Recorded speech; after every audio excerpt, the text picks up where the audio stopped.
ప్రార్థించారు. ఆ రోజు రాత్రి కుటుంబ ప్రార్థన చేసుకొని దేవుని ఆరాధించి ప్రార్థన చేసుకున్న తర్వాత దేవదూత వారికి ప్రత్యక్షమైపోయి ఏం చెప్పింది? ఇదిగో నాయనా, రాజు చెప్పినట్టు మళ్ళీ తిరిగి రాజు దగ్గరికి వెళ్తారే మళ్ళీ ఉదయాన్నే.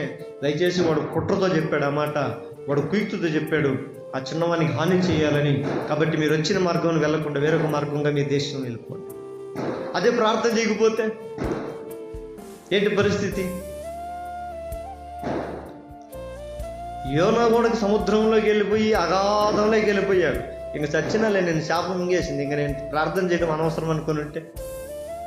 కానీ చేప కడుపులో ఉండి కూడా చిన్న అవకాశం ఉంది, సావటానికి ఇంకో 10 నిమిషాలు పట్టద్దేమో టైం.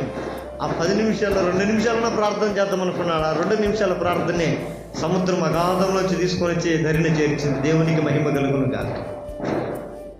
అందుకని మనం ఒకసారి సమస్యలు పడిపోయిన తర్వాత ఇంక నేను ప్రార్థన చేయడం అనవసరం, ఇప్పుడు ఏదో ఒకటి చేయాలి. ప్రార్థన కాదు ముఖ్యం, చర్చి